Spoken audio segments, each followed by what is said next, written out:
राज्य माहिती आयुक्त पुणे खंडपीठ या ठिकाणी आम्ही आलो होतो. आमच्या काही तक्रारी होत्या. आयुक्त साहेबांना भेटण्यासाठी वेळ मागितली होती. या कारणात पुढे वेळही दिलेली नाही त्यांनी भेटण्याची.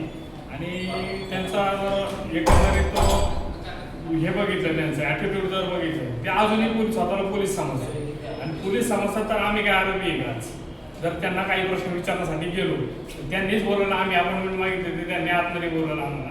तर आम्ही विचारलं की बाबा आमच्या जागेचे कागदपत्र आम्हाला पाहिजे. तर याकरता आम्ही माहिती द्यायला 2 वर्ष आली आणि त्याला कालावधी झालं 3 वर्षांनी तुमचं अपील चालू झालं. अपील चालू झाल्यानंतर तुम्ही कायद्यात प्रयोजन असताना त्यांना दंड का करत नाही?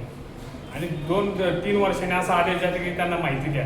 परत पहिल्यांदा विचारतात तुम्हाला माहिती कशासाठी पाहिजे, हे काहीतरी कुठं तर तुला घ्या. आमच्या जागेचे पेपर आम्ही मागितले ना संबंधित कार्यालयात, तुम्हाला विचारायचं काय नाही. हे विचारल्यानंतर मी त्यांना म्हटलं की 20 तारखेला मेल पाठवलेला आहे. ह्याच्यात मी त्यांची अक्षरशः हकालपट्टी करा म्हणून असं मी राज्यपाल, मुख्य सचिव, आपले मुख्यमंत्री यांना असं पत्र लिहिले. एक परत त्यांनाही केले. ह्याच्यावर ते पत्र बघितलं भडकलेले जास्त. आम्हाला डायरेक्ट बाहेर जा आणि अरे तुरे अरे रावीची भाषा करते हे कळल्या काही याच्यात. याचप्रमाणे आमचे काही सहकारी हे इथं आले होते, यांच्याबरोबर इथंच प्रकार झाले. आम्ही सर्वजण आपल्याला हे तुमचं सांगतो. नमस्कार, मी आनंद गणपत राष्ट्र राहिला काळेपडे हडपसरमध्ये. आज मी इथं माझ्या तक्रारीसाठी आलो. आज 3 वर्ष आले माझ्या तक्रार सोडवणी झालेली आहे, पण आजपर्यंत आज तागात त्यांनी काही माहिती दिली नाही.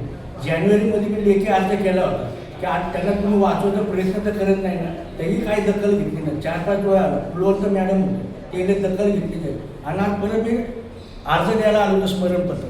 ते साहेबांनी ऐकून घेतलं नाही का, आणि सर्व आम्हाला बाहेर हाकलून दिलं. जसं का आम्ही आरोपी, त्यांच्या घरातले नोकर झाले, त्यांच्यावर काहीतरी कारवाई. जोपर्यंत ते माफी मागत नाही बाहेर येऊन, तोपर्यंत आम्ही स्वतः इथून बाहेर निघणार नाही, काय नाही. त्याची दखल घ्यावी आणि शासनाने त्याचा निर्णय घ्यावा. त्यांना नियुक्ती केली कोणासाठी केली?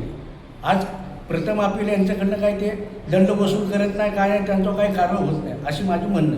तर जोपर्यंत ते माफी मागत नाही तोपर्यंत. आता शेख बोलतील यांच्याही तसंच प्रॉब्लेम झाला. नमस्कार, मी वाई शेख. भूमी अभिलेखच्या विरोधात खूप तक्रारी आहेत. त्या संबंधी काय प्रोसेस करण्यासाठी मी तिथं गेलो होतो. मलाही त्यांच्याकडनं फसवणुकीचा संशय झाला.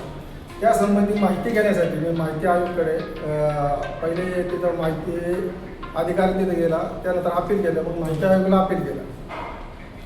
तर माहिती आयोगाचा आदेश देऊन कमीत कमी 2 वर्ष झाली तरी कसली प्रोसिजर नाही. कलम 18 अंतर्गत त्याची सुनावणी झाली, त्याचाही आदेश झाला, त्याचीही काहीतरी पूर्तता नाही झाली. त्याची विचारपूस करण्यासाठी इथं आलो. त्यांची गुंडगिरीची भाषा, ह्याचा अर्थ हे प्रत्येक जे सरकारी अधिकारी आहेत ह्यांचा अभय त्यांना त्यामुळं प्रत्येक ऑफिसमध्ये भ्रष्टाचार हा खूप फोफावलेला आहे. त्या संबंधी आम्हाला त्यांना विचारणा करण्यात आली तर त्यांची खूप दादागिरीची भाषा आहे.